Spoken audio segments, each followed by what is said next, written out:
जय हिंद, जय भारत, जय श्री राम। ये विषय है कि हमारे भारतीय समाज को हमारे भारत के सभ्यता, संस्कृति, शिक्षा नीति और वेशभाषा से कैसे भटकाया गया, उसके विषय में हम थोड़ा सा जो हमें जानकारी है हम बताएंगे। देखो, ये विदेशियों का बहुत बड़ा साजिश था और उसका पूरा संचालन भारत के लोगों ने किया। और ये आज नेहरू परिवार ने बहुत ज़बरदस्त कार्य किया। वो सभी भारतीय थे लेकिन मुसलमान थे। ये मुसलमान परिवार है, आज गांधी परिवार के नाम से जाना जाता है। असली गांधी का तो पता नहीं है, उनके परिवार को कोई नहीं जानता, लेकिन ये नकली गांधी परिवार का नाम चल रहा है। असल में ये वास्तव में मुसलमान लोग हैं। देखो, नेहरू ने इसके पीछे बहुत बड़ा काम किया।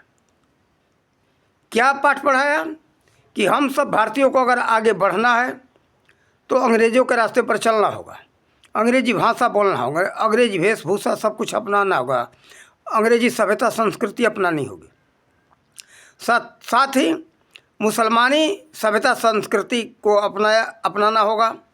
देखो, ये कई वर्षों तक कांग्रेस राज में शिक्षा मंत्री कौन था? मुसलमान थे। करीब 35 वर्षों तक, लगभग हमारे जानकारी में है कि 35 वर्षों तक शिक्षा मंत्री जो है, भारत का मुख्य जो केंद्र है शिक्षा विभाग, वो मुसलमानों के हाथ में था। औरंगजेब को मुसलमान जितने अत्याचारी थे, दुराचारी थे, उन लोगों को क्या पढ़ाया गया कि वो बहुत महान थे, दयालु थे। उनके विषय में ऐसा बताया गया, वीर योद्धा थे। लेकिन भारत के वीर योद्धाओं को और भारत के जो है बड़े बड़े विद्वान थे, जो पराक्रमी थे, दयालु थे, उनके बारे में कोई बात बताई नहीं गई। साथ ही ये भी किया गया कि देखो भाई, अपने भारतीय धर्म ग्रंथों को क्या हाथ लगा रहे हो? वो तो पिछड़ापन का ये पहचान है। ये देखो, अपने धर्म को मत समझो, ये धर्म जो है तुम्हारा पिछड़ापन का पहचान है, तुम्हारी सभ्यता जो है पिछड़ापन का पहचान है, तुम्हारा भाषापन पिछड़ापन का पहचान है। ये आधुनिक युग है, तुम कहाँ फंसे हो? आधुनिक युग में ये विज्ञान का युग है और विज्ञान कहाँ आगे चला गया? तुम अभी अपने संस्कृति के पीछे पड़े हो। तुम्हारे संस्कृति में क्या रखा है? तुम्हारे हिंदी भाषा और संस्कृत में क्या रखा है? कुछ नहीं। संस्कृत में तो बिल्कुल पिछड़ापन का पहचान है। धर्म ग्रंथ को हाथ लगा रहे हो। अरे, धर्म ग्रंथ में हाथ लगा रहे हो तो तुम बिल्कुल पिछड़े हो, मूर्ख हो। ऐसा शर्मिंदित करके हमारे भारतीय बच्चों को, हमारे भारतीय लोगों को सबसे भटकाया गया। लेकिन देखो, वही अंग्रेज़ों के बारे में हम बताते। जब अंग्रेज भारत से भागने लगे तो पहले हमारे धर्म ग्रंथ को क्यों ले गए? आप सबको मालूम होना चाहिए कि कलकत्ता में एक बहुत बड़ा पुस्तकालय था, उसका ये लोग नाम बदल के रख दिए east India library. East India जो कंपनी थी, भारत में व्यापार करने के लिए आई थी, उसने उस पुस्तकालय का नाम रखा ईस्ट इंडिया ऑफ लाइब्रेरी। और अंग्रेज जब जाने लगे तो उसको लेकर के भाग गए। आज देखो, तलाश करो, आपको गूगल पर पड़ा हुआ है ईस्ट इंडिया ऑफ लाइब्रेरी का पुस्तक कहाँ ब्रिटेन में है। 20 लाख पुस्तक थे। आप गूगल से पूछो तो सब मिलेगा आपको। लेकिन देखो, अगर हमारे संस्कृत और हिंदी में कुछ था नहीं, हमारे भारतीय धर्म ग्रंथों में, इतिहासों में कुछ था नहीं, पिछड़ापन का पहचान था, और पिछड़ा था तो बिल्कुल अज्ञानता से परिपूर्ण था, तो आखिर अंग्रेज ब्रिटेन में क्यों ले जा कर के रखे? आप सबको जानना चाहिए। उसी धर्म ग्रंथों और इतिहासों को खोज करके, उस पर शोध करके ये लोग आगे बढ़ रहे हैं और हमको बता रहे हैं कि तुम्हारे पास तो कुछ था ही नहीं। हमारे ही वस्तुओं को, हमारे ही वैज्ञानिक सूत्रों को लेकर के आगे बढ़ते और उसको घुमा करके ला करके अंग्रेजी भाषा में अनुवाद करके देते। भारत में तो कहते कि लो, हमने खोज किया। देखो, इसमें सबसे बहुत बड़ा जानकार जर्मनी का था मैक्स मुलर।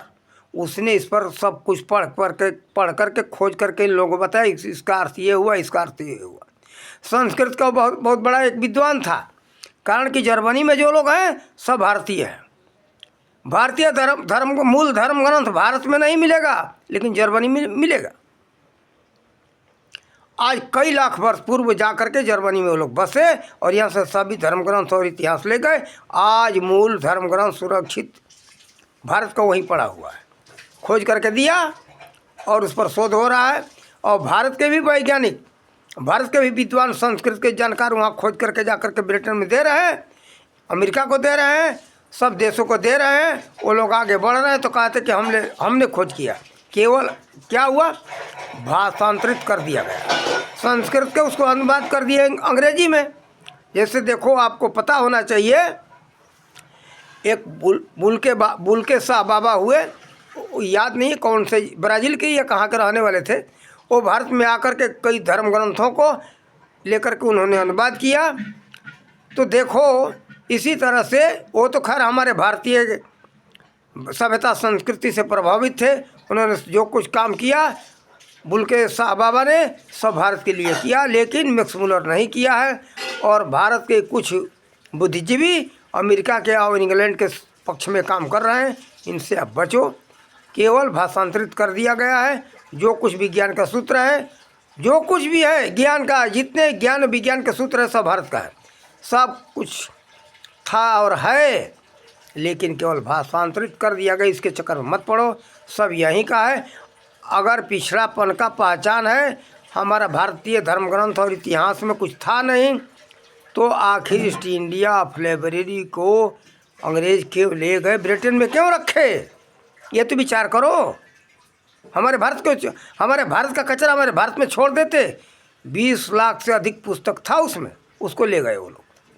तो देखो, अपने भारत के सब कुछ को अपनाओ। भारत में सब कुछ है, इसी को अपना करके विदेश के लोग आगे बढ़ रहे हैं। विज्ञान के और आधुनिकता के नाम पर भारतीय नौजवानों को भटकाया गया है। भटको मत, अपने मूल चीज़ को पहचानो, और मूल में ही सब कुछ है। आपका जड़ है, मूल यानी जड़, उसको पहचानो, देखो, उससे आगे बढ़ो। हमें जहाँ तक जानकारी है थोड़ा सा हमने बताया, जो अधिक जानकारी होगी इस पर और अच्छा वीडियो बना करके डालेंगे, आप लोग देखना और समझना। आपको अच्छा लगे तो लाइक सब्सक्राइब करना या मत करना। हम पैसे के लिए कोई काम करते नहीं, हमको तो दान दक्षिणा मिल जाता, हमारा खर्चा उसी से चलता है। और जो भी समाज का कार्य करना होता है उसी दान के पैसे से करते हैं।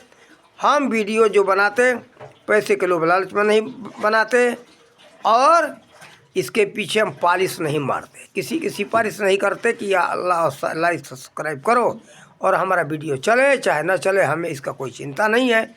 हम इसलिए बनाते, देखो और समझो, अपना कल्याण करो। इन्हीं शब्दों के साथ वाणी का विराम देते। जय हिंद, जय भारत, जय श्री राम।